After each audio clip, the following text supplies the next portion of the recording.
Jaya Radha Madhava Kunja Bihari. So the devotees invited me for one of these darshans. And at one of the darshans, I asked Prabhupada, it was Gargamuni had requested Prabhupada to sing the Chintamani prayers, which Prabhupada had done very beautifully. And afterwards, he asked if anyone had any questions, so I raised my hand. And at the time, the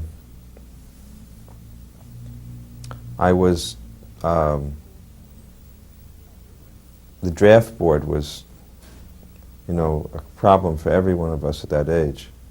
So I was very concerned about whether or not I'd be drafted because America was at war in Vietnam. And so I asked Prabhupada to describe what the spiritual world was like.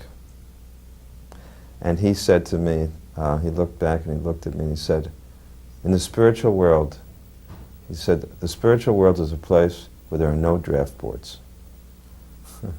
Then he told a story. He said there was once a Christian minister who was preaching in England to coal miners. And he was describing the hell that awaited someone if they didn't accept the shelter of Jesus. And he said that hell is a terrible place, very, very dark, very dank and cold and wet. He said no one would want to go there. So all the coal miners were thinking, well, if that's hell, where are we? We're already in hell. It doesn't sound very fearful for us. This is where we live now. We're coal miners. So then the minister was trying to think of a way to convince them to begin worshiping Jesus. So then finally he said, in hell, there are no newspapers and there's no tea. And then they all said, oh, then we must worship Jesus. So Prabhupada said, so in the spiritual world, there are no draft boards. He said, is that all right? I said, yes. Everybody said, Jai. Well, the first time I met Prabhupada, I was living in Hawaii, and I was a hippie, and I was living out on the beach, meditating, reading the Bhagavad Gita, trying to understand the meaning of life. And as I was sitting there one day, meditating, a flyer flew by, and it said, A.C. Bhaktivedanta Swami speaking at Sunset Point on the Bhagavad Gita. So I thought, this is amazing. I can hear an actual Indian Swami talk to me about the Bhagavad Gita, the book I'd been studying for like 2 years. And since I was 14, I was 16 at the time. And so I went there to the lecture, and Prabhupada sat there and he was talking, and he was sitting on just a slightly raised platform covered with a beautiful Indian rug. And there was only like maybe 5 or 6 devotees. I mean, it was very, very small. This was in 1969. And he finished talking and asked for questions. And I said, Swamiji, I've been reading the Bhagavad Gita, and I handed him mine. And I said, is this one okay? Because a lot of the content of the lecture was how you must read a bona fide Bhagavad Gita from a bona fide spiritual master, etc. So I handed him my book, and I said, is this one okay? And he said, well, come back to the temple and we'll talk. So I got in the back of this truck, and I remember sitting in the back of the truck. It was an open flatbed type truck with a couple of other people and devotees, and he was sitting in the front with a couple of other people. And I was watching his head the whole time because it was bobbing, and it was this beautiful bald head. And as we walked up the stairs to the temple, he said, come on in and we'll talk. So I went into the room, and he started talking to me about the Bhagavad Gita. And I started talking to him about LSD, which I was very much into at the time, and how I had seen Krishna on LSD. And he said, well, you don't need to take LSD because you can see Krishna because Krishna loves you and shows favor upon you. And then Govinda Dasi was there at the time, and she brought in a tray of sugar cane. Prabhupada said, would you share the sugar cane with me? And at the time I said, no, I don't eat sugar, because I was against any kind of sugar eating. And he said, this is very natural. It just grows on the side of this side of the road, it's very natural. He was reading my mind. He knew exactly where I was coming from. And he showed me how to eat it. So we sat there and we ate sugar cane together, and I was chewing the pieces and he was chewing the pieces. We were putting our chewed pieces onto the same plate. I mean, in retrospect, it's amazing because it was this amazingly casual thing. And he played me a tape of a CD, not a CD, of a record that he had done, and showed me some other books and said, "I'd like you to stay here at the temple." And at the time I said, "Well, but but he told me I would have to stop taking LSD." So I said, "I can't do that." I said, "I'm getting so much spiritual insight from taking LSD."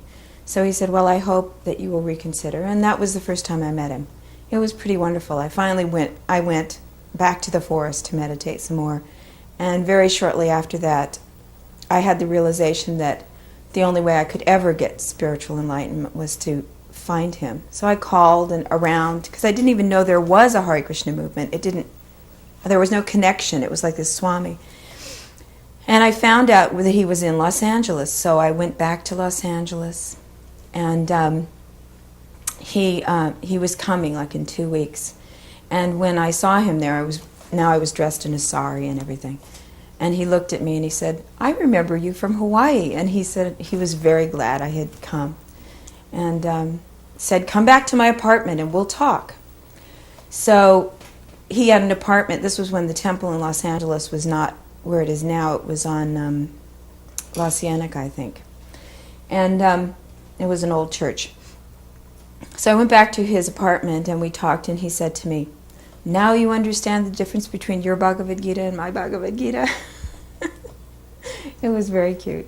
The Seattle temple was, Narayan was up there building an altar, and when it was built, right around that time, I remember Prabhupada gave a lecture one day in the evening, an evening class, and he mentioned a godbrother of his, he'd received a letter that a godbrother of his had just passed away. Don't remember, somebody else will know the name. It was one of the Tirtha Swamis in the Gaudiya Math, but it wasn't Bhakti Vilas Tirtha, who lived, of course, much beyond that. It was another one whose name was something Tirtha Maharaj. And Prabhupada said that this particular godbrother was very kind upon him and had actually written him a letter while he was living in Vrindavan as a Vanaprastha, or Jhansi or Vrindavan. I forget where he said he was, but he said he received a letter from this godbrother reminding him that Guru Maharaj, meaning Srila Bhaktisiddhanta Saraswati, had wanted him to take sannyas and to preach, especially in the West. And this godbrother had written him a letter reminding him about that. And Prabhupada said, "I did not want to take sannyas because it is a very difficult position materially. It's not easy to do, and I didn't want to do it. But this godbrother wrote me this letter at this time," and he said, and at the same time, right in the same days when I received this letter, he said, 3 times in succession, on 3 successive nights, he said, my Guru Maharaj appeared before me in dream. And each time in the dream, he was walking away from me, and as he was walking away, he turned around and beckoned for me to follow. And he went like this. Right? And he had that dream 3 times. I believe he said 3 nights in succession, but definitely 3 successive times in a very short span of time. Right at the same time that externally the godbrother had sent them this letter. And these things prompted him to take sannyas. What Prabhupada said specifically was, in this way, my Guru Maharaj pulled me out from this material world. And when he said pulled, 2 tears just literally suddenly formed and leaped out of his eyes and went then, and just like they were squeezed out by a shudder of ecstasy, and went running down his cheeks. They hadn't formed slowly and dripped down like most tears do. As he said pulled, his voice got real thick as he said it, and tears came shooting out of his eyes. And everybody in the room was just speechless, right? Because we were all devotees or guests but mostly it was just devotees there. It was an evening program and during a weekday. And I was very much impressed at the amount of intense feeling that he had toward his Guru Maharaj calling him to take sannyas. One morning I shaved my head, and when Prabhupada, the first time he saw me, he came out of his apartment, and he looked at me and he saw my head shaved, and he said, "Ah, now you are an ideal brahmachari." He was very pleased that I had shaved my head, because he had noticed all along that I was keeping short hair, but I wouldn't shave up.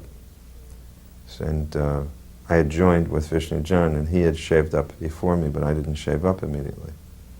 So when I finally shaved up, Prabhupada appreciated that. One time I asked Prabhupada on one of those morning walks, first walks I went with him, I asked him, how many pure devotees were there on the planet? And Srila Prabhupada turned to me or to one of the devotees and asked, how many devotees are there in ISKCON now? He said, that is how many pure devotees there are.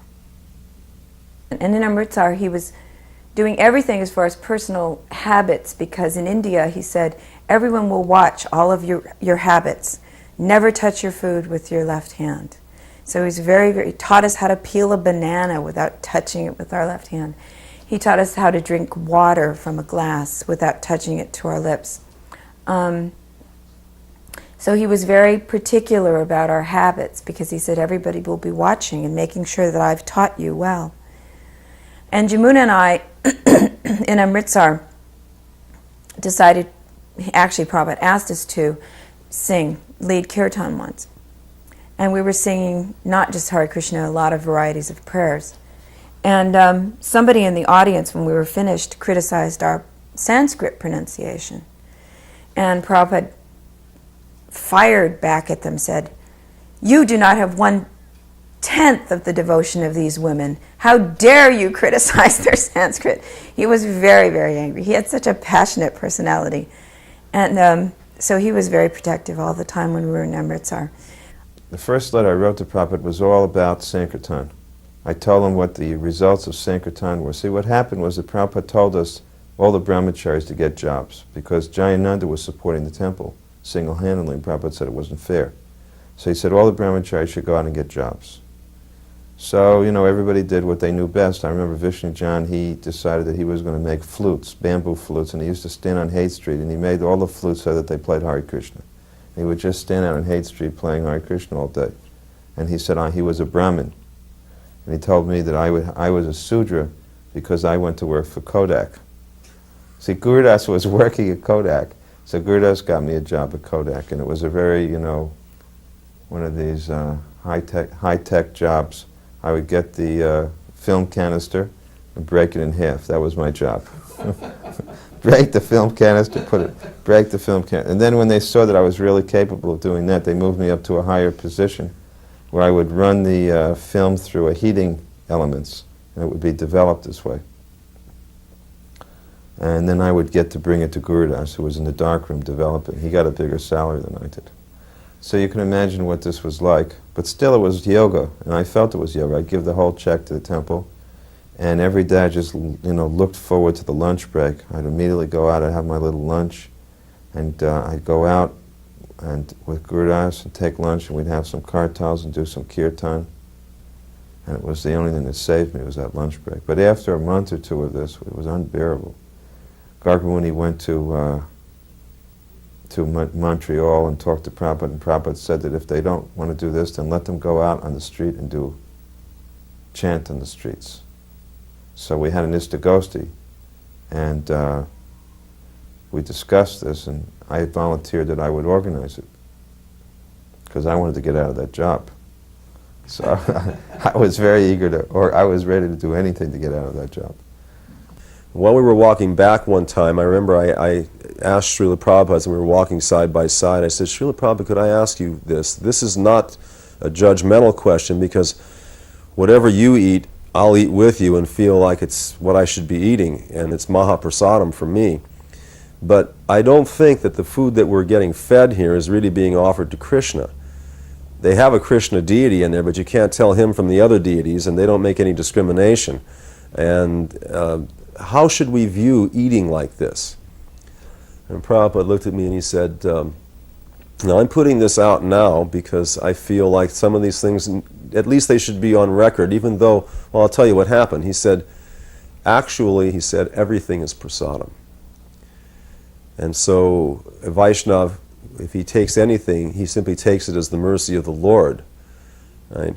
But we prefer to eat what is offered to Radha and Krishna. But otherwise we understand everything to be the mercy of Krishna. He said, but do not preach like this, he said. And I said, why is that? And he said, because the new devotees, they will take food simply as sense enjoyment unless they offer it first. And so we do not want to confuse them. And that, as I thought about it, I was smiling on the way back because I was thought that's the difference between how an Uttama Adhikari sees things and when he comes down to the level of a Madhyama Adhikari to preach.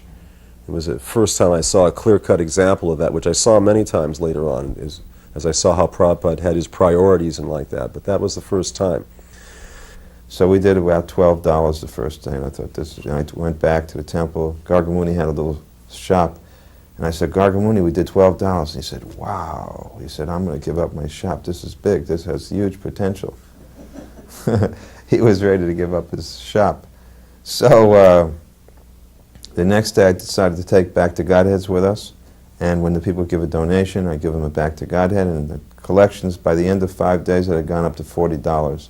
And I wrote Prabhupada day by day how it increased. And Prabhupada wrote me this letter, and he said, don't worry so much about money. He said, if Krishna wants, he can give you the whole USA. The question is, what will you do with it? Do you know what to do with it? So it was a sobering letter. We went to the Golden Temple, which is the most holy temple for the Sikhs. And they showed us around one of the, it's not pujaris for them, but one of the temple people there showed us around the temple. And Prabhupada was very impressed. He really liked it. They had a huge chapati maker, like an upside-down wok, that there was about 10 men around, big long spatulas, flipping chapatis, and they were feeding people, poor people, and he was very impressed by that. And we went in, and we went to the inner sanctum of the Golden Temple, and we walked all around. And at the end, when we walked out, there was a book that they asked Prabhupada to sign. And they said, would you sign our book, Swamiji? And he said yes, and he signed his book. And under the book, in the book there was a place that said, what are your impressions of the temple? And Prabhupada said, very spiritual. And he made sure that we all heard what he was saying, because he wrote it and told us at the same time. And then under religion, it was very cute because he wrote Krishnite. And it was very funny. Not Hindu, Krishnite. And so that was a wonderful experience in Amritsar. Prabhupada was very pleased with this Harinam party. He decided when he left San Francisco to open a temple in Seattle, Gargamuni and Upendra had gone there, and Prabhupada decided that the Sankirtan party should go with him. And at that point, Jayananda went to Prabhupada and asked Prabhupada, Srila Prabhupada, well, again, it was Swamiji at the time, he said, Swamiji, you know, I'd like to travel with the Sankirtan party. And Prabhupada said, but you are the president. And he said, I think this is more important. And then Prabhupada said, well, what will you do? And he said, I'll be the driver. And Prabhupada thought for a second, he said, very good, you can go. And he was willing to, he thought so much about Sankirtan that he was willing to let the top devotee, the person who was maintaining the whole temple, who was the temple president, he was prepared to let him go to become the driver of the Sankirtan party. So Jayananda joined our party that way. I remember again, there was plenty of time. He was talking, he was letting us ask questions. And so I asked him a question at one point. I said, Prabhupada, it says that in the Srimad Bhagavatam, it says at one point that the 14 different grades of planetary systems are arranged along the stem of the lotus flower.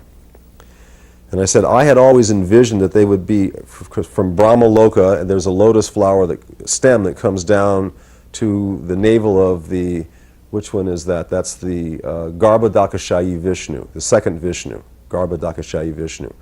He's supposed to be in each universe, it's supposed to be filled halfway with water, and then from his navel it says that a lotus stem comes, and on top of the lotus is Brahmaloka. And that the rest of the planetary systems are arranged, it says, along the stem of the lotus flower. I said, I had always envisioned them like we put them in pictures, we put them out in space kind of around Brahmaloka, but here it says that they're along the stem of the lotus flower. I said, how can that be? Because they appear to be in all directions.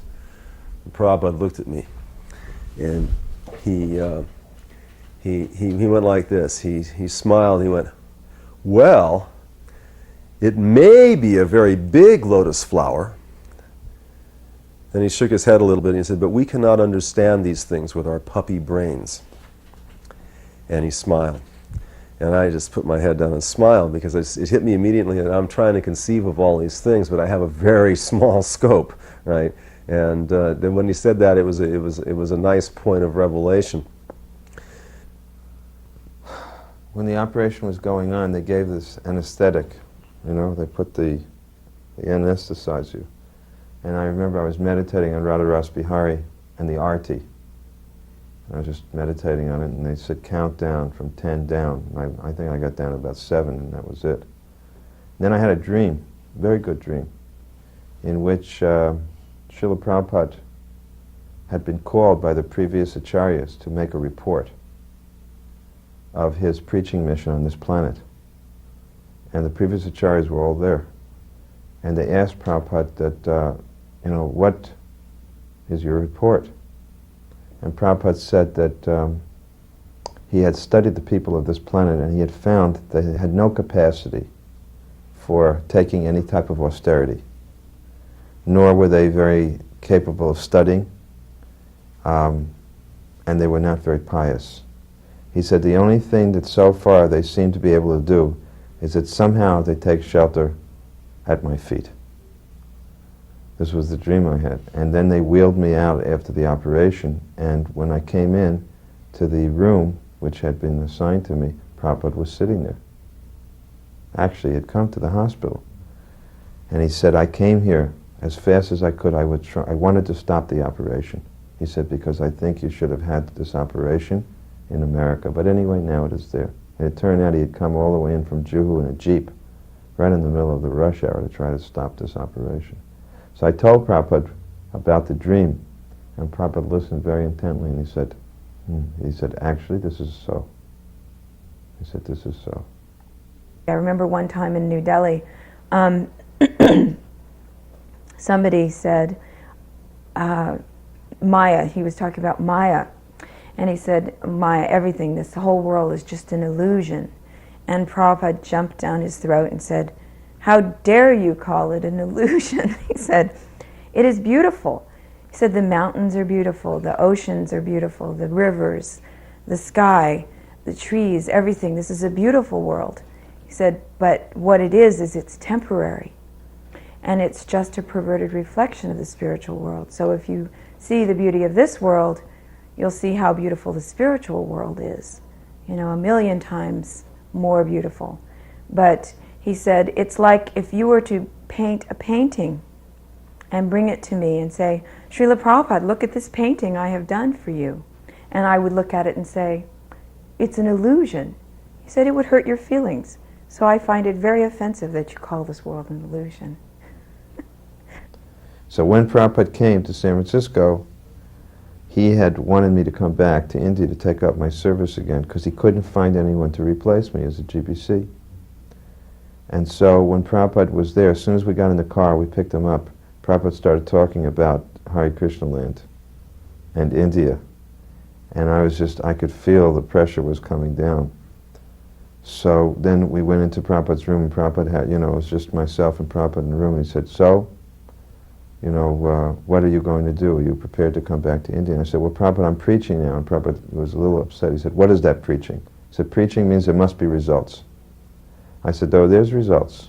He says, what are those results? Let me see really what are the results. So I had all of our new men shave up, and they all were completely fresh shaved, the 10 new bhaktas, and I had them each come up with a rose, and one by one they came up and they put a rose on Prabhupada's desk, and they offered their obeisances, dandavats, and then they sat down and Prabhupada started to beam, and he said, this is preaching.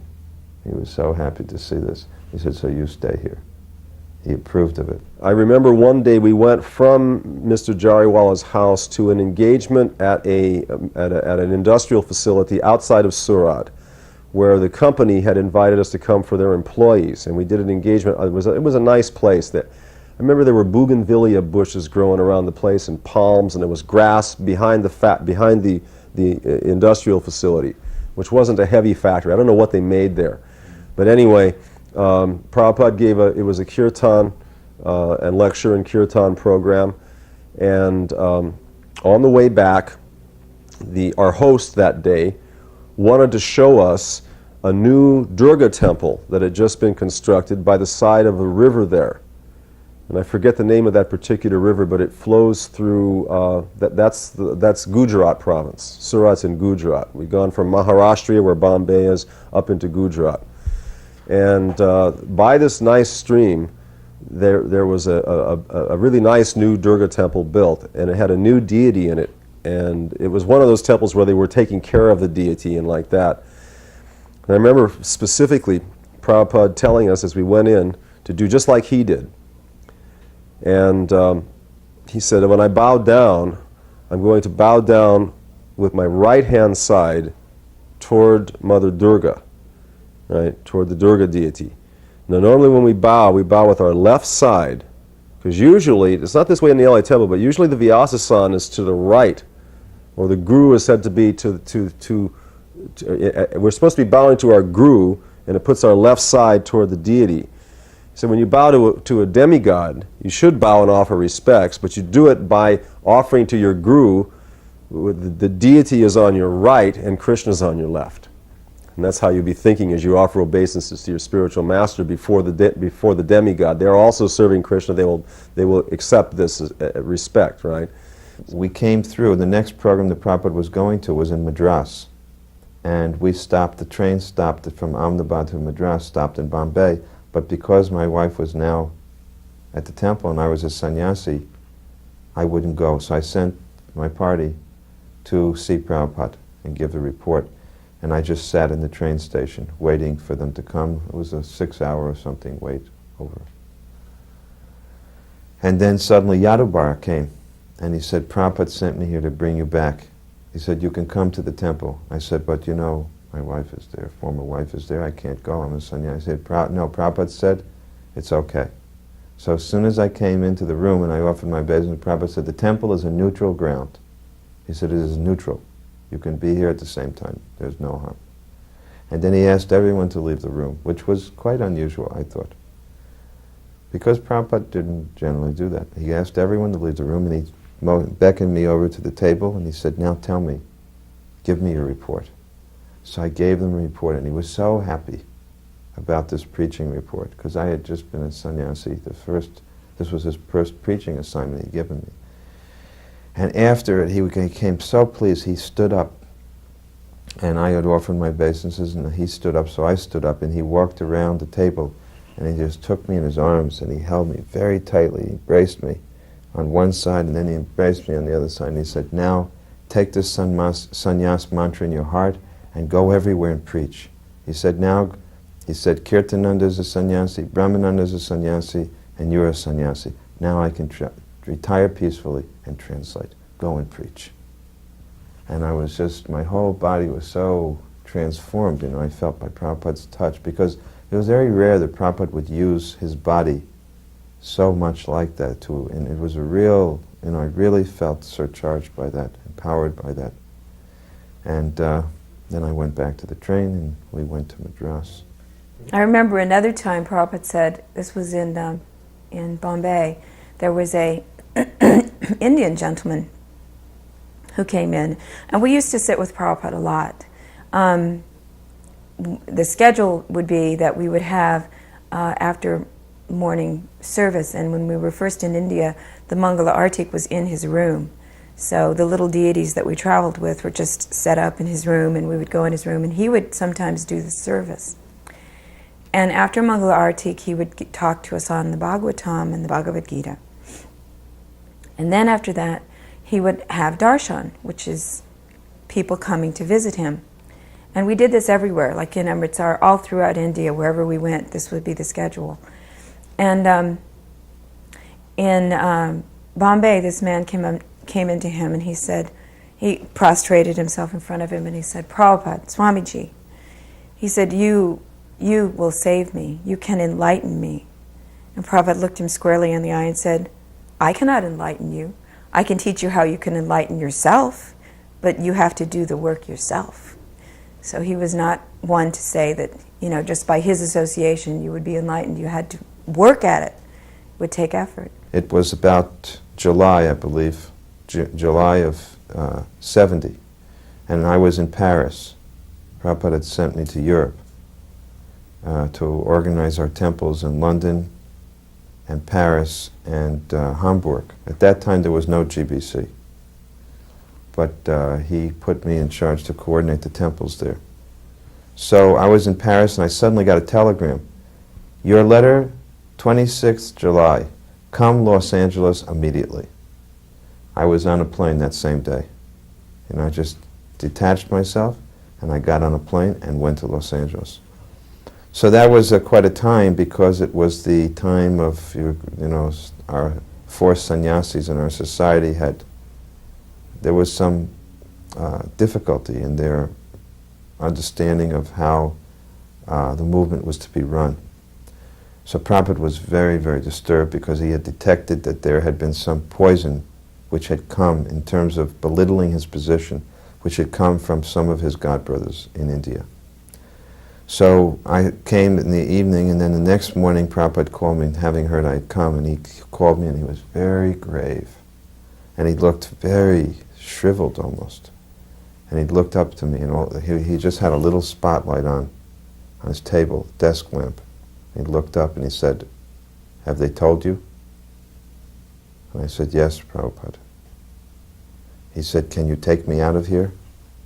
I said, "Yes, Prabhupada." He said, "Where will you take me?" So I thought, and I said, "Well, I could take you to Florida." I said, "It's not far enough." I said, "I could take you to Europe." He said, "The poison has spread there as well."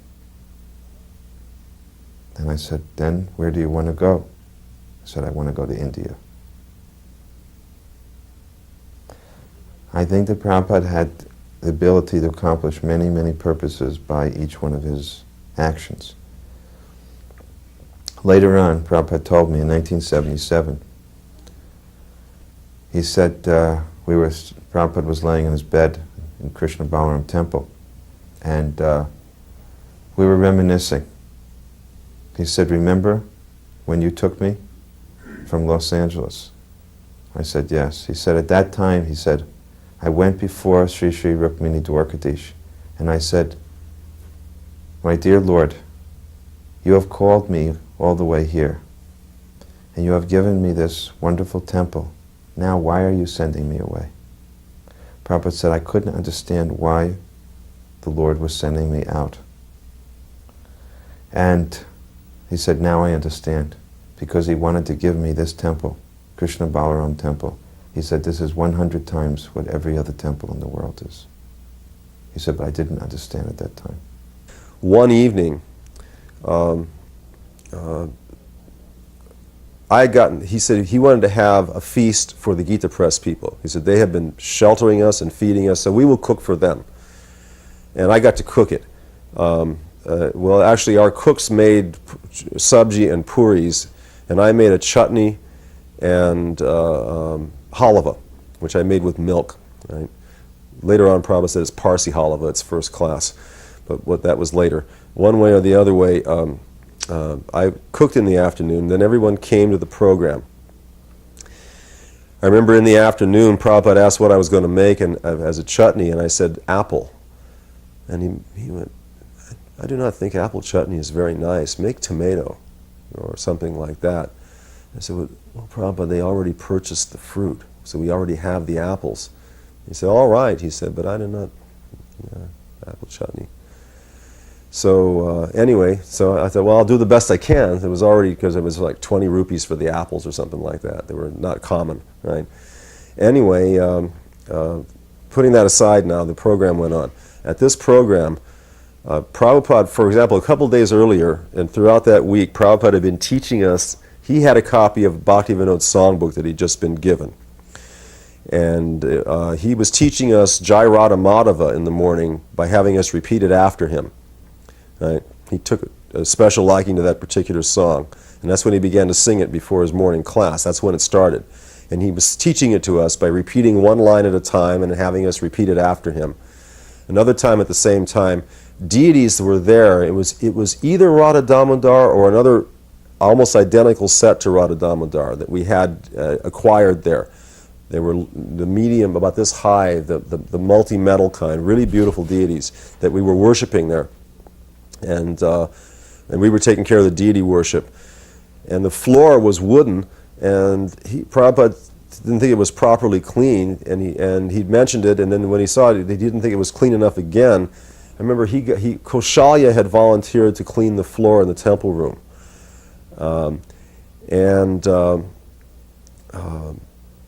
Prabhupada said, well, okay, this is how you do it. You're not doing it properly. Do it like this. And Prabhupada pulled his dhoti up and got down on his hands and knees.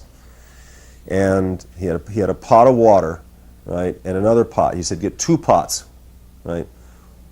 One for dirty water, one for clean water. And he took a rag and he put it in one pot of water. He got down, he scrubbed the floor, right? Then he went to the other pot and he wringed it. Then he wringed it out into that, and then he rinsed it, and then he put it in fresh water and put it back down, wring it out, and then went back down and mopped up what he'd done.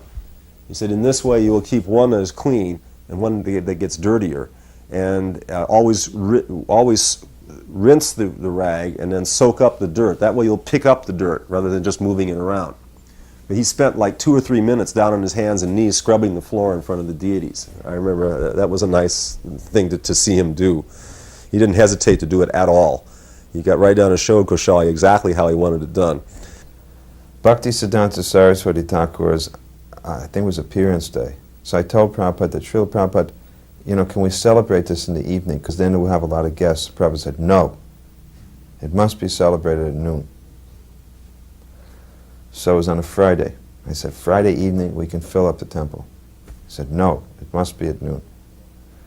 So we celebrated in the room, in Prabhupada's room. Prabhupada had a little room. This is La Cienega Boulevard Temple, L.A. Prabhupada had a side room next to the big temple room. So Prabhupada did all of the prayers and spoke about his Guru Maharaj. Then he said to me, how is the feast going? So I said, I'll take a look. It was about 10:30. So I went in. Nothing was done. There was no preparation. So I went back and I said, what is going on here? I started screaming at them. They said, well, you told us it was going to be Friday night. I said, Prabhupada wanted it at noon, and maybe it was my mistake. I might not have conveyed the message in any case. So I went back to Prabhupada and he said, so, how is it going? And I said, there's nothing done. Prabhupada just looked at me. Didn't say a word. Got up, walked out of his room, through the temple, through the prasadam hall, and into the kitchen. He immediately told the devotees, get this done, cut this vegetable. He cooked a feast in 1 hour for at least 70 devotees. Personally cooked the whole feast, at least 12 preparations, within 1 hour's time. And he always told me, I always remember this, Prabhupada always said, deity worship is 1 hour's business, cooking is 1 hour's business. Cooked the whole feast in 1 hour. And I remember one of the best things I remember about it was the way Prabhupada made the puris that day. Because every puri puffed up. He put in the puri in the hot ghee, and he would just touch it. And it was like he would touch them. I remember they would blow a little and he would touch them, even sometimes with his finger. They were just perfect puris. Then the feast was offered, and it was brought out of Prabhupada's room after. It was given to Prabhupada, the whole Maha plate. Within about 3 minutes afterwards, it came out practically untouched. And we were all eating this big feast, and we saw Prabhupada didn't eat it. Prabhupada was very upset. But he still cooked the whole feast for his Guru Maharaj. He was determined that it must be, and he told him it must be offered by 12. But he was very disturbed. In Surat, the whole town laid out the red carpet for Prabhupada. People would string saris across the buildings, from building to shade the pathway when we would do Sankirtan. Everyone would hang out the windows and throw flowers and rice. And people would come up to us by the hundreds and giving us garlands, and they would pile up, so you'd have to start taking them off because there would be so many. And Prabhupada for hours tirelessly would see hundreds of people, and he'd pass out these little candies to them. Surat was really, really magical. Prabhupada used to speak tirelessly. We would go to various programs. Prabhupada, by that time, had known that, because we talked a lot, he knew that I had memorized the Isopanishad and was able to sing it because I'd sung it for him before. So we went to this village outside of Surat once, and he asked me to sing the Isopanishad. So I stood up and I sang. I was very nervous. I mean, I was only like, at the time I was only 18 by that time. So I'm singing this, all the verses. I've memorized all of them and I'm singing them. And Prabhupada was always treating us like his children. So when I finished, he was beaming like a proud father. And he called me over and put my head in his lap. And he patted my back and rubbed my head. And he said he was so proud. And I mean, it was like one of those magical moments where I'll never forget it, because he was very warm, very affectionate. The first meeting we had with the whole group of members of Dinapan, the top chairman down, they all came and very formally they presented their cards to Prabhupada. I think this story is told in the Lilamrita. They all presented their cards and then they left, and Prabhupada was left with one, the number 7 man to just show us off at the end. It was like a whole ceremony. It was like a tea ceremony, but we drank water. They drank tea. They were on one side of the big, big oak desk, and we were on the other. So Prabhupada had a word with the man before we went to the limousine, and he asked the man, what is, your goal? And of course Prabhupada had been given these calling cards by each of them. My name is so-and-so. My name is so-and-so. So that man took all the cards and put them in a row, up from down, and he was number 7. When Prabhupada asked him what his goal in life was, he took the card number 7 and he went like this. And Prabhupada shook his head and laughed, and then he really, started to preach to this man about the nature of life and how temporary it was, and that was not the purpose of life. So Prabhupada was a real transcendental negotiator. He had me be the heavy man. And Dinapan would give a price, and I would say it's impossible, and I'd give this ridiculously low price, and they would just practically start crying. It was so ridiculous, the price. And we would get into a big argument, and Prabhupada would just sit there in a neutral position, and finally he would act as if he was the arbitrator. And he'd say, this is not good, this should not be quarreling like this. He said, I will settle it. He said, neither side should argue like this. We must consider both the needs of each side. And he would pick the price that he wanted, which was still extremely low, but by that time they would just think that, Prabhupada was their savior. And in this way we went through all of the prices of each book, and Prabhupada got very low contract prices. And he was very proud that he had been able to get $60,000 worth of business with $5,000 down payment. He said, they have so much trust and faith in my writing. So then that night, all the people from the Gita Press showed up for this program. And it was supposed to be a lecture on Vedanta Sutra. Like a very philosophical topic, right? The one that starts out, Janmad Yasya Yato Nwayad, or Yataha. And then it becomes the first line in the Srimad Bhagavatam. It's very philosophical. So Prabhupada was speaking about Vedanta Sutra, but very quickly he brought it around to the conclusion that the ultimate knowledge of Vedanta was knowledge of Radha and Krishna, right? And then he quoted the line, the one about Jai Radha Madhava Kunja Bihari. And when he was talking about Kunja Bihari, right, which means that they're enjoying in the pleasure groves of Vrindavan, as he talked about Kunja Bihari, he had been speaking for maybe 15 minutes. His eyes closed, and he was sitting up very straight. And he just stopped talking and sitting up very straight with a little tremble was going in his body. And he just sat there for I don't know how many minutes. He just sat quietly for several minutes. And both the Gita Press people who were actually nice Indian devotees and ourselves were just spellbound watching him, because we knew that he drifted off into a trance right on the Vyasa-san. Sometimes in those days when we were traveling, Prabhupada would be tired, and he would literally doze off while sitting in his seat or waiting on the Vyasa-san or something like that. But this time he was sitting up very straight, and there was a little tremor I could see in his body.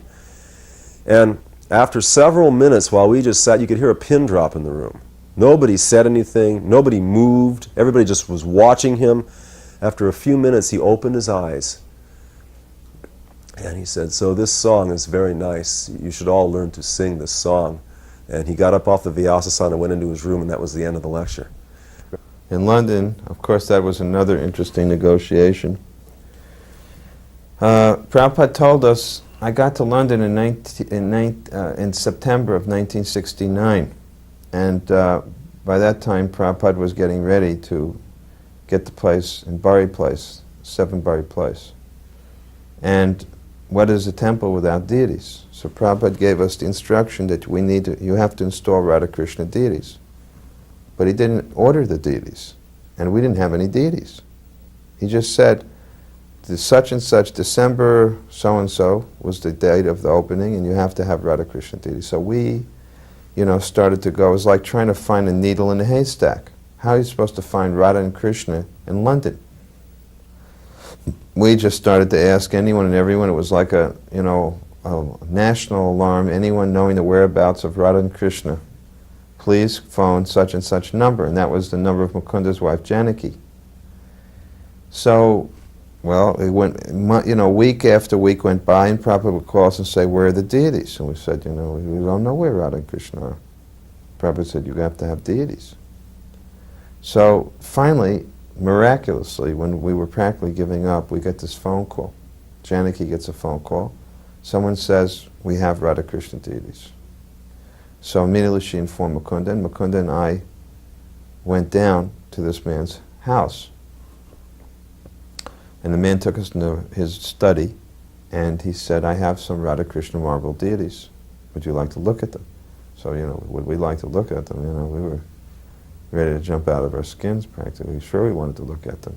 And he took off the cloth, and, we just offered our obeisances, because that was Radhalanda Nishvara.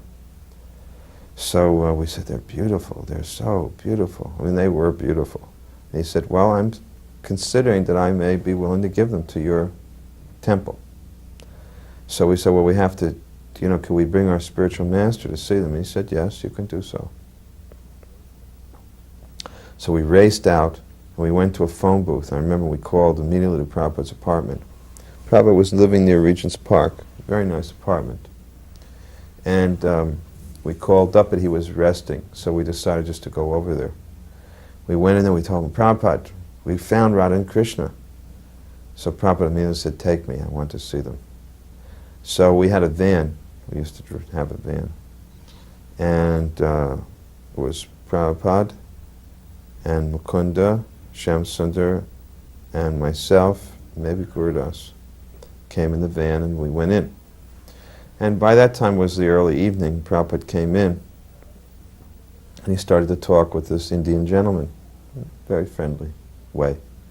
The man said that these deities were ordered already for society, but somehow or other things had not worked out. There was some difficulty, and they could not use the deity. So Prabhupada would just ignore the point, and he just kept asking the man, "Where are you from? How are you? How's your wife?" He made the man bring his wife in, bring the children in. Prabhupada, gave his blessings to everyone. He was just talking. And finally the man, said, "Swamiji, don't you want to see the deities?" And Prabhupada said, "Oh, yes, we can see the deities." It was just so nonchalant, as if he was not even interested. So, he said, "Please, I want to show them to you." So he took the man took Prabhupada over, and he showed him the deities. And Prabhupada looked and said, And he just turned around and walked and sat back on his sofa. So the man said, "Wow, so Swamiji, what do you think? Can you use a deity?" Prabhupada said, they looked like they may be used. He said, "Well, I'm thinking I can give them to you. Prabhupada said, yes, we could accept them. And he said, he asked me, go and see how heavy the deity is. So I went over, and Shamsuna went over, and I tilted Radharani, and I said, not very heavy. Well, she was heavy, but I said, not very heavy. Shamsuna had Krishna. Prabhupada said, all right, we'll take them now. He said, pick them up, and then the man said, wait, Swamiji, wait a moment. I think maybe he had an idea of recovering some of the cost. I don't know what he had an idea. He said, wait. And he said, no, there's no problem. It's not heavy. These are American boys. They're very strong. And we carried the deities out, and the man was just protesting, Swamiji, one minute. And we walked right out to the van and brought Radha Krishna, put them in, and Prabhupada sat down in the seat next to the driver's seat. And he said, I'll take care of the deities. We'll be in touch with you. And the man just, the whole family was out there, and they were just like this. And Prabhupada said, okay, let's drive. So we drove off, and when we got around the corner, Prabhupada said, stop the car. And then we stopped the van, and Prabhupada said, take the cloth off the deities. We took the deities, and then Prabhupada just started to offer prayers. There were tears in his eyes, and he started to sing the prayers from Brahma Samhita.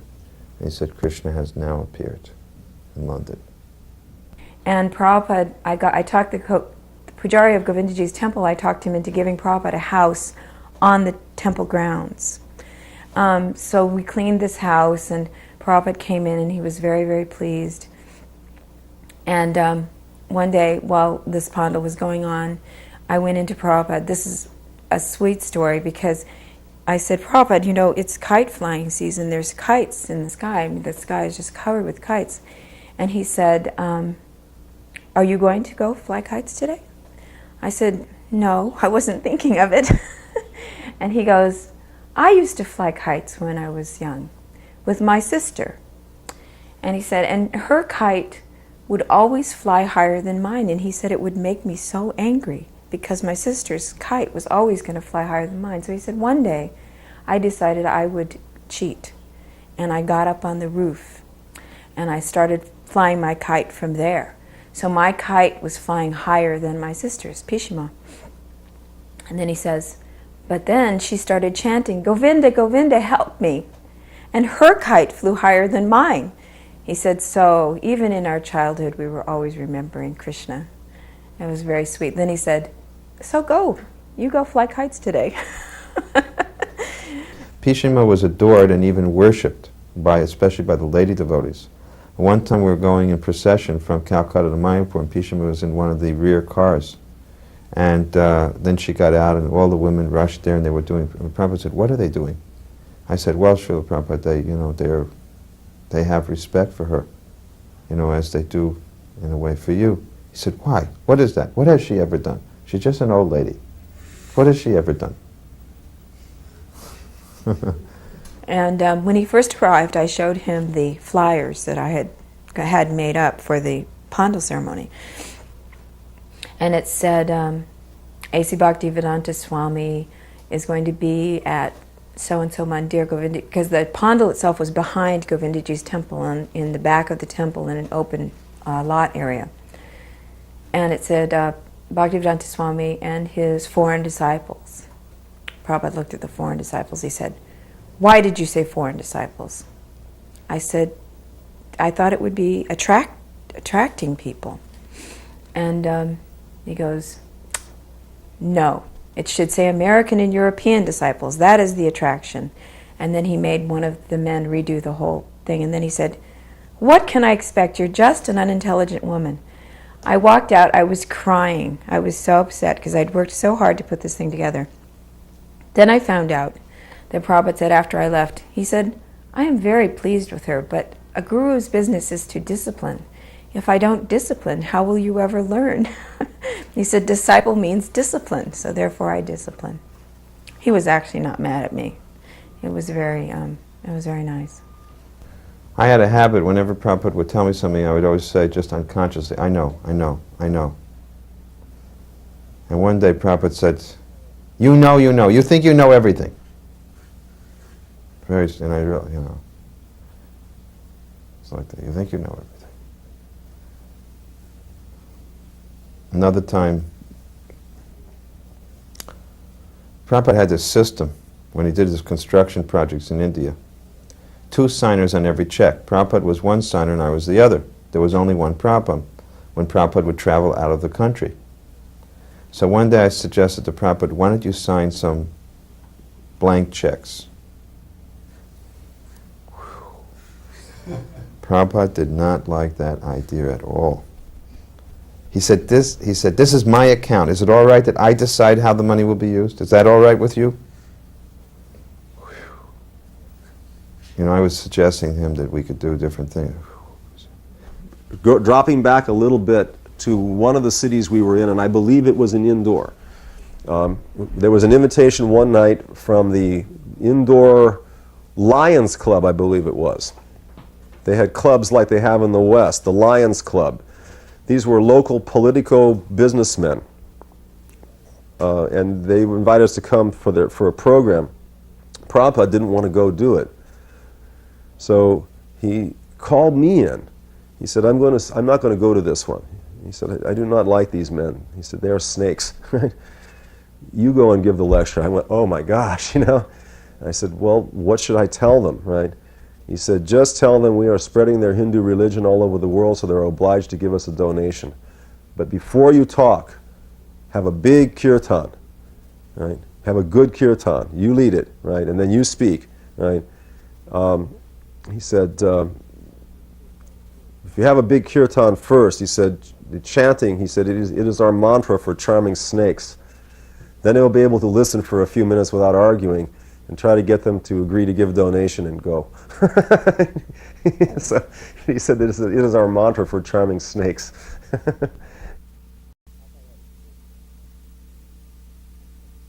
Prabhupada had a system of keys, you know, for keeping his... you see, Prabhupada would keep a key under his keychain, under his wristwatch. This was the key to wherever his belongings were kept, his valuables were kept. So he'd never part with this key. But because he was becoming very ill, you know, I was always, you know, desiring that Prabhupada would take me into his confidence. So one day he really gave me ultimate confidence in letting me hold the key. This was a key to his desk drawer. So I had the key, and then, you know, naturally, what would I do but lose the key? So I came before Prabhupada. Prabhupada asked for something. I didn't tell him right away. I mean, I scoured Hare Krishna land. I went everywhere looking for that key, and I could not find it. I had people looking all over that place. But finally, Prabhupada called for something from the desk, and I went to Prabhupada and I said, "Srila Prabhupada, I have to tell you something." Prabhupada was laying down because he was ill. He said, "Yes." I said, "Prabhupada, I lost the key." Prabhupada said, "Call the GBC." I said, "Which one, Prabhupada?" He said, "Call the whole GBC here to decide what should be done." I went, "Oh, God. You don't call the whole GBC." So there was nothing I could do. I just walked out and I decided, okay, I'm going to call the GBC here. He wanted to call the whole GBC body to Bombay to decide what was going to be done with me, I guess. I don't know what the... So then I got this, you know, I was just beside myself, and suddenly I thought, let me try another key. And, you know, sure enough, it was an Indian lock. I just got another key, and somehow or other I opened it up. And I ran to Prabhupada. I said, "Prabhupada," I said, I opened it. I opened it. He said, "How did you open it?" I said, "I found another key." And he thought, and he said, "That means the lock was not very good." He said, "Then it doesn't matter if you lost that key because it's not a good lock." So then he said, "You know, now put the key on your Brahmin thread." He made me put the key on my thread, put the thread through it, and put the key. And he said, "Don't ever lose this." But he had a very interesting way of keeping the key. This key was a key that opened up a safe. The safe had a key that opened up his Almirah. And in the Almirah, under a special place was the key that opened up the safe in the Almira. 4 keys. He had a whole key system. One key led to another key that led to another key that finally led to the key that opened up the safe. Prabhupada had a lot of systems. Another thing he had me do is that every key had to be labeled, and there had to be a log of all the keys, an index of all the keys. And not only was there an index of every key, there was an index of every item in every Almira. He wanted everything systematized. This was an Indian system. Just like you go to India, every seat, every desk, is gazetted, is numbered. This is the Indian government. Prabhupada did certain things, like Prabhupada told me, you have to keep all documents for 7 years. He had many things he learned from the Indian government. He always used to quote about the Indian railways, that he said, keep the wheels moving. He said that was a good motto for ISKCON, keep the wheels moving. We were in New Delhi during the Bangladesh war, and so every night Prabhupada would want to work and talk to us and have meetings and have darshan with different people, but we had to keep the lights out because they had blackouts that were mandatory, and you had to turn all the lights out. So Prabhupada was unhappy about that, and I decided that I should black out the windows. So I got black cloth and put it in the windows. And that night I flipped on the lights as a surprise for him, to show him that we could have the lights on. And he said, "Oh, Kaushalya, you have put blackout in the windows." He said, "That is first-class intelligence." And then he said, "First-class intelligence is you see a need and you do it. No one tells you." He said, "Second-class intelligence is I say to you, do this and that, and you do it excellently. That's second-class intelligence." He said, "Third-class intelligence is I say, go do this or that, and you run out the door, and you come back and you say, what was I supposed to do?" Prabhupada was in the early days. I was the Mat commander in Los Angeles, Lasianica Temple. Prabhupada called me one day. And he was talking to me, and he asked me to get the Bhagavatam. He had the Bhagavatam, his original Bhagavatam. And he said the cover, was a spiritual sky. And he said, "You see this spiritual sky? It's very big." He said, "You cannot fathom how big this is." He said, "In the spiritual sky, 3/4 is the spiritual sky, 1/4 is the material creation. That material creation has innumerable universes. One universe is so big the scientists can't measure it. And we're on one planet in one of those universes out of innumerable universes which are constituting 1/4 of the creation. So on this one planet, Earth, it's one of the smaller planets in this universe." He said there are 7 continents, and on one of the continents, North America, there's a great city called Los Angeles. And in that Los Angeles city, there's a long boulevard called La Cienega. And on that La Cienega boulevard, there is one church building, which is now a Hare Krishna temple. And in that one Hare Krishna temple, there is one temple commander, and he thinks that he is very important. And I was, I felt so small. Prabhupada said he thinks that he is very important. There is one Tamal Krishna, and he thinks that he is very important. Prabhupada walked in the room, and he just looked at the situation of the preparations, and he stopped. He said, "What is this? Where are the fruits? Where are the flowers? I cannot believe this. He said, "I think this initiation ceremony is a farce. I cannot bring the Lord of the universe into a place like this. Why have you not decorated nicely? What is this? What are these things?" There were stainless steel hotel pans for bathing the deities in. The rectangular they call hotel pans. They were the best the devotees had to come up with. But Prabhupada was totally dissatisfied. Totally dissatisfied. He started to rage. He stood there for a long time chastising Nanda Kumara, chastising Shamsundar, chastising Akoyanana, one or the other, one after the other. Then he said, I am not going to do it. I do not think this is simply, I cannot do it.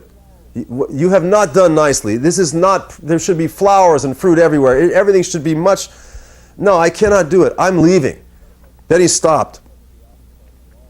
And he kind of hesitated. Then he got up on the Vyasasana and said, all right, I will do it, but I do not think this is very nice. And this was all right on TV. He didn't pay the slightest bit of it. He was shouting for, it must have gone on, I think it might have gone on for 10 minutes. He just dressed all three of them up and down one side and up and down the other. It was just incredible. And I was shaking. I was thinking, boy, I'm lucky that I wasn't in charge of any of the arrangements. Then he said, all right. So there was a kirtan, and then he said, all right, Revatinandana Maharaj, you do the fire sacrifice. Now, Pradyumna was there, and I had assumed that he was going to do the fire sacrifice because he always did them, right, when he was there. But I think maybe because it was Akoyananda's sannyas unexpectedly. Unexpectedly, I was called upon to do it. Now, I'd already been doing some of these, both marriages and deity installation ceremonies in London, but I hadn't done one in months. However, I knew all the prayers and mantras. So I thought, well, I sat down to do it, right? I just had to start functioning. And at least luckily, I thought luckily I know very well the Mangalacharana prayer, so at least I can chant the mantras, and I knew the one about Oma Povitra Pavitra Va Sarva Vastam Gatopi Va Yaksmared Pundarikaksham Shabbaya Bhyantara Suchi. So I started in, and as I started doing the Bande Ham Shri Guru Shri Juta, having everybody repeat it, every time I would break syllables in the words. Like, for example, where does one divide the one word that is Shri Varsavanavi Devi Dayitayan Kripabdaye? It all shows as one word in the songbook. Where does that break up into syllables? You have to know Sanskrit in order to be able to properly divide it into smaller groups of their compound words. But Prabhupada had already told us in India not to spend time studying Sanskrit other than to learn it as we did classes. And so I wasn't a Sanskrit scholar. I was forbidden to do it, actually, because he wanted us to be preaching in India. So anyway, every time I would make a mistake, Prabhupada would interrupt me. And he would say, no, it is not like that. It is like this. And he would show the correct division of the words into syllables. But I had to continue to keep on going. And every time I made a mistake, which were inevitable mistakes, because I did not know Sanskrit, Goravir Bhava Bhumes Thum is one word, right? Etc., right? So where to break it up into syllables? And every time I made a mistake, I got chastised. And the more he chastised me, the more nervous and upset I got. Because it was like all of a sudden I was on the firing line. And his mood was intense that afternoon. I've never seen him like that, personally, that angry, right? And so finally, in my confusion, I skipped over I got through to Namo Mahabharanaya, and I skipped it. And I started into Hey Krishna Karuna Sindhu, and Prabhupada said, no, you have forgotten Namo Mahabharanaya. All right, I will finish these mantras. And then he concluded the mantra chanting, much to my relief, right? Then the rest of it went basically okay, right? Prabhupada had this sour look on his face most of the time, but then he gave Akoyananda his sannyas. Akoyananda was standing there. Besides taking sannyas, which is serious enough, he had just been chastised very heavily. And he was holding the danda, and his teeth were clenched, and he was shaking. So finally, when it was all over, and one more thing, afterward, the mantras are chanted a second time the way Prabhupada did an initiation. While the fire is made, the mantras are chanted again. And then the ghee and grains are put with the shwaha, and the bananas are put, right? So while Prabhupada chanted the mantras, I was doing the fire, because I was sitting right there at the sand, right? So, so what happened is, as I was doing it, I started feeding sticks into the fire with my right hand and had the ladle in my left hand. and I was pouring ghee. And then as I held up the ladle, I realized, oops, it's supposed to be in my right hand. And I switched hands, and Prabhupada was looking at me as I did it, and he went like this.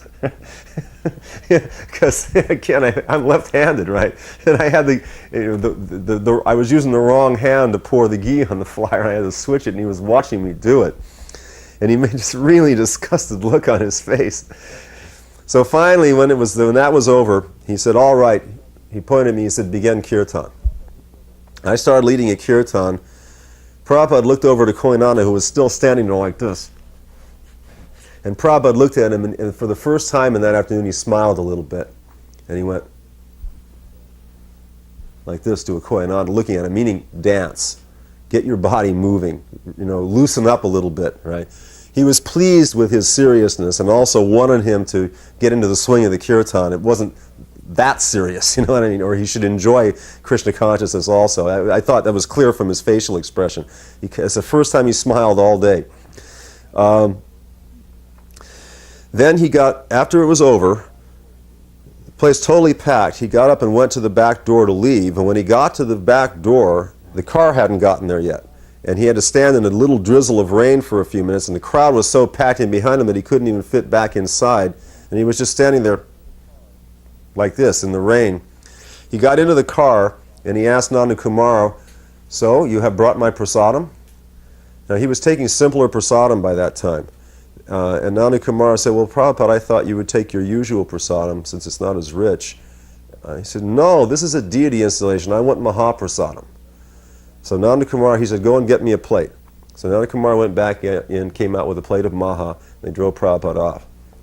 And Nanda Kumar told me, a little later on in the afternoon, when they arrived at Prabhupada's apartment, the car stopped, Prabhupada's plate of prasadam fell off the back seat and landed face down on the floor of the back seat of the car, which one can simply assume was what the floor of a back seat of a car is usually like, not perfectly clean, right? And Nanda Kumar went, oh no, to himself. And when Prabhupada went upstairs, he said, I was hoping Prabhupada would forget about his prasadam. But the first thing he said was, where is my prasadam? Bring me my prasadam. And he said, Prabhupada, it fell on the floor. Prabhupada said, bring it. And Nanda Kumar picked it off the floor, put it back on the plate, and brought it to him. He said, Prabhupada ate the whole plate. Right? Again, it probably had dirt and whatnot in it, and Prabhupada ate it all anyway, because it was prasadam. I don't remember what it was that I did, but there was some foolish thing I did. And Prabhupada looked at me, There was something about, I had forgotten something. And so I said, Prabhupada, I just can't remember. He said, yes, you cannot remember. He said, because there is nothing inside there to be able to remember with. He said, simply zero. Just zero. Whew. I thought, this is the final thing after all these years. There's nothing in there, I said, oh, boy. Heavy chastisement. I went through this really difficult bout of illness. Then I came back, I went to Delhi and I got better, and we traveled some more, and I ended up back in Calcutta like maybe 2 years later or something with hepatitis. And I wasn't getting well. I was taking Ayurveda, and I wasn't getting well. And Prabhupada finally said to me, I remember I was explaining to him, because when he came back, he had been away, and then he came back and he said, you are not getting any better. And he said, what are you doing? And I said, I'm taking Ayurveda. And he said, do not take Ayurveda. He said, Ayurveda is for preventative medicine. He said, you are now very sick, you should go to a regular doctor and take regular medicine. So he thought Ayurveda was preventative, not curative. And I mean, after all, he was a pharmacist prior to becoming a sannyasi. When we got to Rishikesh, Prabhupada was ill. And we were staying in this house, Ganga Darshan. Very nice house. Right overlooking the Ganga. Prabhupada had been lured there by Navayogendra Swami, who told him, if you drink water, I think it was he who lured, if you drink water there, you'll get back your health. So as soon as we got there, Prabhupada told me, bring Ganga Jal. And I immediately put on my gumption. I dove off the second story of the building, because it was overlooking the Ganga, and I dove into the Ganga. from the second floor. Prabhupada was getting his massage, and I went out with a lota and came back, swam back with the lota, brought it up, and Prabhupada, right in the middle of the, and he was not eating well at this time. It was the last months. He immediately took a full, glass of water, and a big belch came out afterwards, and Prabhupada said, accept it. And he smiled, and he was very pleased with that. I was standing there dripping wet, and he accepted. So then he immediately ordered, go out and get kachoris and jalebis. There was one shop very famous for making jalebis and kachoris in Rishikesh. And Prabhupada said, this hot jalebis is a remedy, cure for sore throat. He said, now it is a little cold, we must get hot jalebis. So we ate hot jalebis, and he said, this is, whenever you have sore throat, you eat hot jalebis. But must be made fresh hot. And another time, Prabhupada gave me the cure for, it was a very nice cure, isn't it? Jalebis, if they're made nicely, are so tasty, and that's how you get better. Another cure he gave me was when you have dysentery. Hot puris and salt. The puris must be cooked in ghee. They must be right off the fire with salt. And sure enough, I had this dysentery. I took hot puris and salt, immediately cured, like a cork. Another interesting time was when we were in Calcutta. Prabhupada showed us where he used to live, where his childhood home. And he talked a lot about his father and how his father showed him how to do a Rath Yatra and how he used to have small childhood Rath Yatra festivals. And his father, I think, was a very important influence to him. He really loved his father. He talked about him with a lot of reverence and love and respect. So that was wonderful, seeing where he grew up. His son was there, Vrindavan Chandra, and Vrindavan Chandra and myself were with Prabhupada. And Prabhupada started to remember his grihastha life. And then he started to say, he said, my wife was your mother. He said, your mother. He was telling his son, your mother was very good, very chaste, very devoted. He said, one could not ask for a better wife. He said, it was I. He said, I was not very easy. And he started to cry. He said, she was so good. And it was like he exhibited all of these apparently human qualities, and as a sannyasi. And he said, I should not say this. He said, I should not say it. But I could see it was just a way of healing any possible feeling which that his son might have had towards him for having left the family and taken sannyas. And it wasn't acting, but he was very soft. His heart was so soft. I liked moments like this where, there were very extraordinary moments where it's so different than what normally Prabhupada showed in his official position, but they were so special and charming.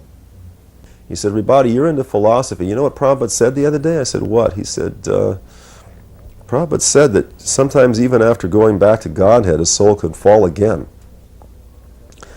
And I said, are you sure?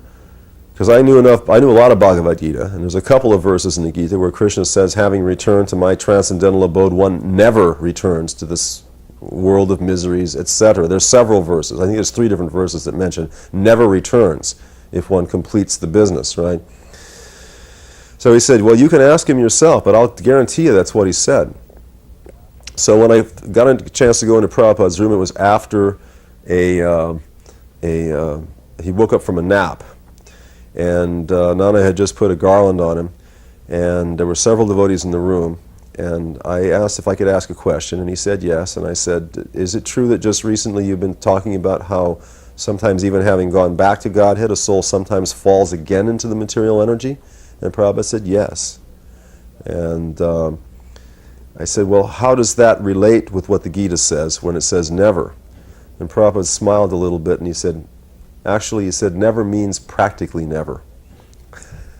Okay, that's what he said. Never means practically never. And he smiled a little bit, kind of a wise, meditative smile.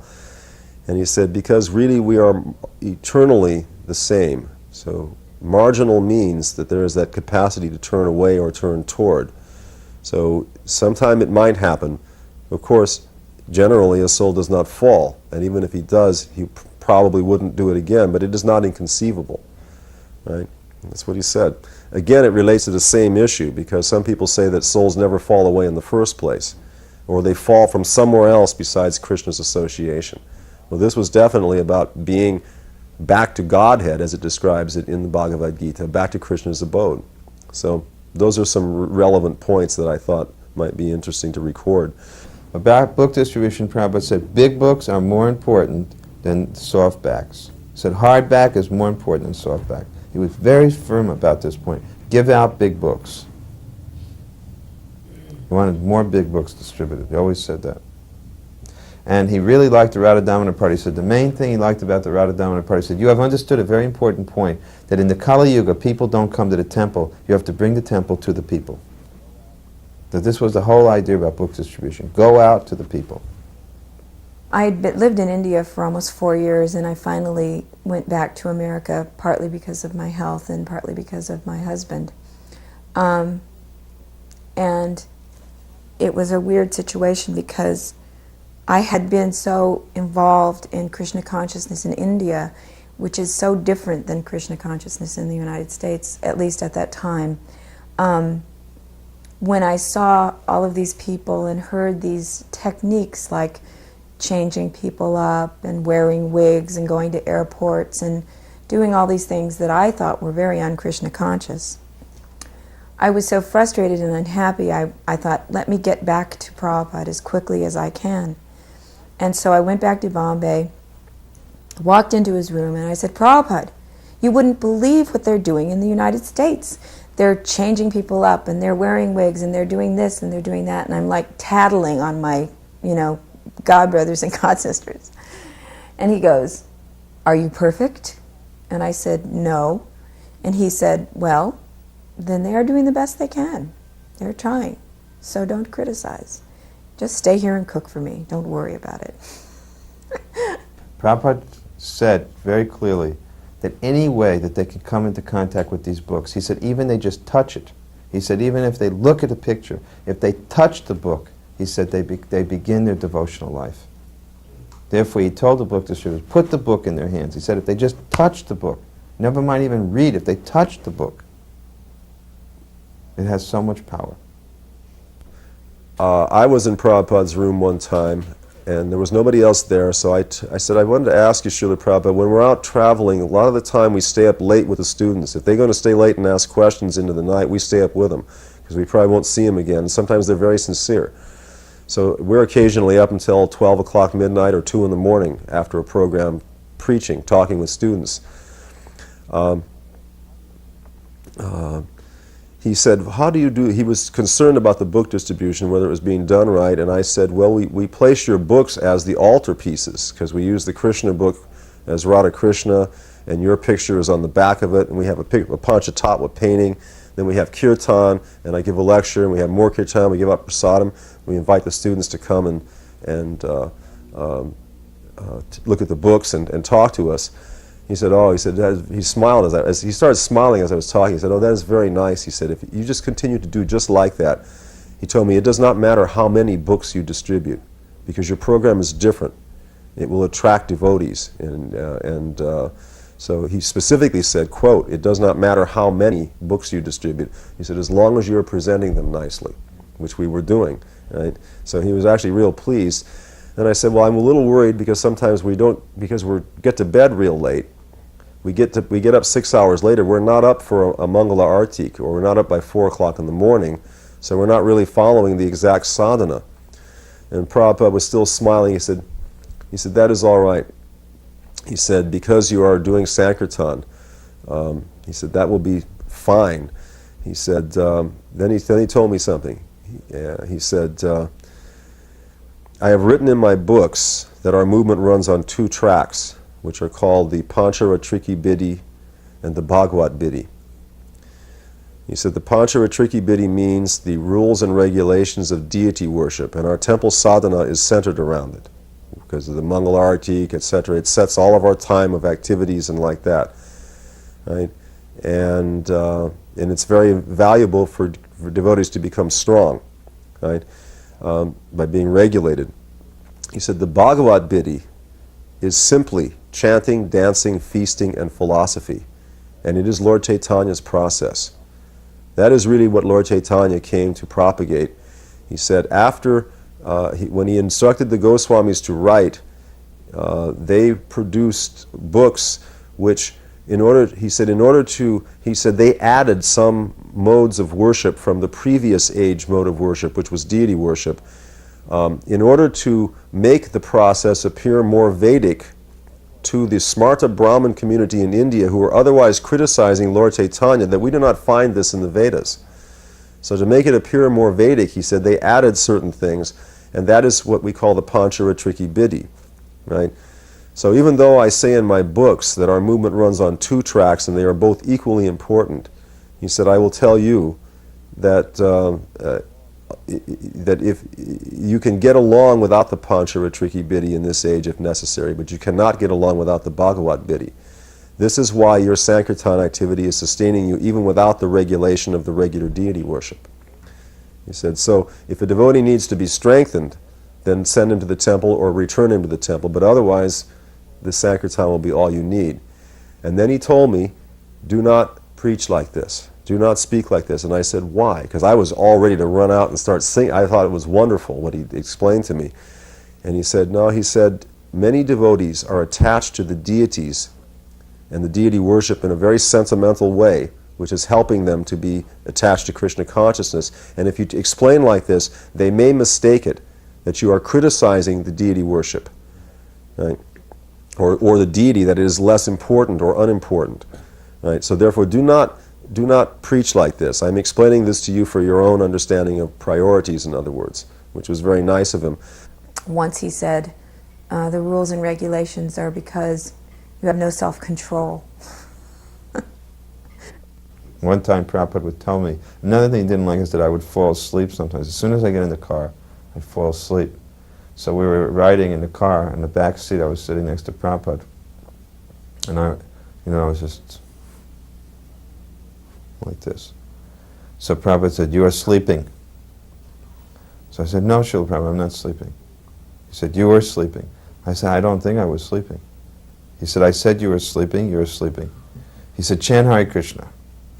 So I started to chant, and Prabhupada was chanting japa very quietly, and I was going, Hare Krishna, Krishna Krishna, Hare Hare Hare. And then when you know how you catch yourself when you stop, and I looked at Prabhupada, just chanting. Another time, Upendra was sleeping in the front seat, and he was going like this. So Prabhupada leaned over, and he very gently caught Upendra's sika from behind. So when Upendra went like this, the sika yanked. Upendra turned around, he thought I had done it. He was very angry, But it was Prabhupada had caught his sika. We went to one engagement, and I can't recall exactly where it was, but it was a big, huge feast that this lady had prepared for us. And there were onions all throughout the vegetables. And it was delicious. It was vegetarian, but there was onions. So one of the devotees, I think it was one of the men, I can't remember which one, leaned over to Prabhupada and said, Prabhupada, there's onions in the vegetables. He whispers it. Prabhupada looked at him like he was, his eyes were on fire. He was so angry. He said, quiet, eat. He didn't want to offend her. He was very sweet. He said, it doesn't matter, just eat. And then another time, they were serving us chocolate, and we all thought, oh, you're not supposed to eat chocolate because it's got caffeine in it. And Prabhupada said, eat it. He was he said, just eat it. You can have ice cream, it doesn't matter. So he was casual in some ways and strict in other ways, but I think that his principle was he didn't want to offend our hosts more than being a stickler for the rules and regulations. And that was more of a concern to him, I think, than the fact that there was onions in the vegetables. He didn't care. And he ate it and complimented her on her cooking. So it was a great example.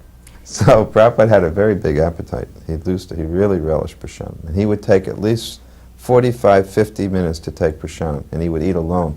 And he would chew and chew with his eyes closed. Chewing, chewing, chewing. And just really relishing prasad. When we went to India, of course, we got to eat with Prabhupada regularly because we would be invited. Prabhupada said, this is preaching. He said, we make members by eating. He said, very good preaching. Because in Surat, when we went to Surat in Gujarat, he made a condition that he would only take prasadam if the person would become the life member. So we got 30 days invitation. He made 30 members. He said, this is preaching.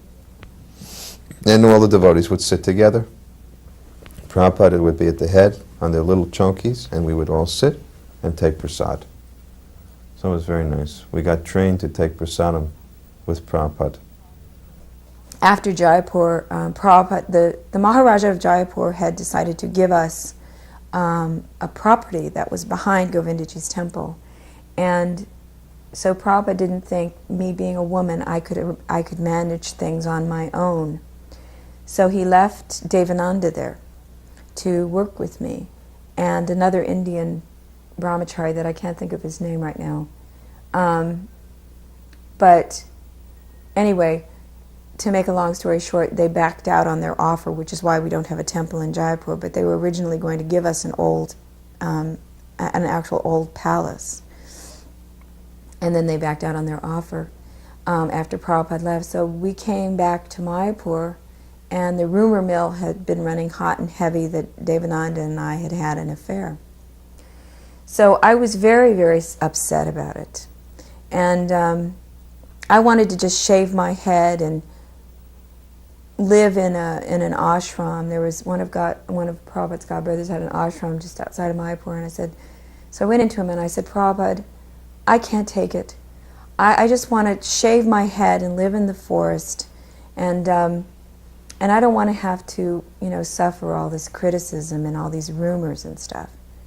And he said to me, why are you complaining? He said, look what I have to take. You think you have to take so much? He said, Kaushalya, you are looking for a calm sea, and you will not find it here. You will not find it here in this material world. You will only find it in Goloka Vrindavan with Krishna. And so he said, I would let you go and shave your head and live in the ashram, but I would worry about you. So you cannot go. You must stay with me. I said, fine, as long as I can stay with you. So that was that. Prabhupada was in a room in London, Bury Place, and he was appreciating the service of Jamuna Devi. Prabhupada glorified Jamuna Devi unlimitedly for her qualities and her devotion. He once wrote her a letter that she was on the level of Bhava Bhakti. In a letter he wrote this, very high position. And but one day he said to me, if she weren't a woman, I would make her a GBC. If she weren't a woman, I would make her a GBC. And then another time in Jaipur, Malati at the time was cooking for him. And there's a lot of monkeys in and around the Jaipur temple, the black-faced monkeys. They're very rascally and they're very funny. So they kept coming and stealing food. And she went in, and we were sitting there, I was talking to Prabhupada, and Malati comes in all in a panic. The monkeys will not stop eating the food. They keep stealing your food, Srila Prabhupada. He said, I'll tell you what we do. We take a bow and arrow, we shoot one monkey, and hang it over the kitchen. And then it'll scare them all away. And everybody's like jaws dropped, because he's saying this very seriously. And then he laughs. He said, I'm just kidding. It was very funny. And he was always saying funny things like that. Someone brought ice cream from New Vrindavan to Prabhupada in Vrindavan, the final days. And Prabhupada took it right on a teaspoon and ate ice cream from New Vrindavan. Somehow they had dry ice that kept it cold. And they brought him a ring they had made. And as soon as we showed Prabhupada the ring, he said, so, where is the bride? I said, where is the bride? So when it was over, I talked with, I think Shamsundar Mukund, or rather Nanda Kumara were there. I said, maybe I should go over to Prabhupada's apartment just on behalf of the devotees and apologize. Because we all thought that it was the worst disaster day we'd ever seen as far as our service was concerned. And so I got a ride over, And I asked Nanda Kumara, is Prabhupada still up? And he said yes. He said, can I see him? He said, well, put your head in and see if he'll see you. And when I put my head around the door, and Prabhupada looked at me and I said, can I come in? And he said, yes, come on. So I came in and I sat down at his feet after offering obeisances, and I said, Srila Prabhupada, on behalf of all the devotees, I just wanted to apologize because we did it so badly, and we know it was just so, we're sorry to have displeased you so much. Prabhupada smiled at me a little bit and he said, do not pay it any mind. I'm almost positive that's what he said, do not pay it any mind. And I was really amazed because he was as cool as a cucumber. So a question came to me. I said, and I knew from experience in India and other places never to refer to Prabhupada as an example of a pure devotee to his face. Because when I did it one time in India, he said, I am not a pure devotee, I am a rascal. With great vehemence he said it. Right, so I said, Prabhupada, can you answer me a question about the consciousness of a pure devotee? And he said, yes. Well, he said, ask. So I said, sometimes it appears that a pure devotee may be very angry or that he may be happy, right? And yet, how does that really affect him, right? Because I was thinking, now he doesn't seem upset even slightly, right? So Prabhupada answered like this, basically. He said, the consciousness of a pure devotee is very, very deep. He said, it is like the ocean. So the ocean, on the surface of the ocean, near the surface, there may be so many waves that are kicked up. But as you go down even a few feet into the ocean, you will find out it is very still. Right? He said, and I understood what he was saying immediately. So in other words, so he said, in this way, the consciousness of a pure devotee is so deep that nothing really disturbs it. He said, there may be some ripples on the surface, but underneath it remains very, very deep and still.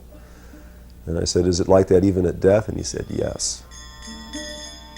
Krsna kirtana gana natana pano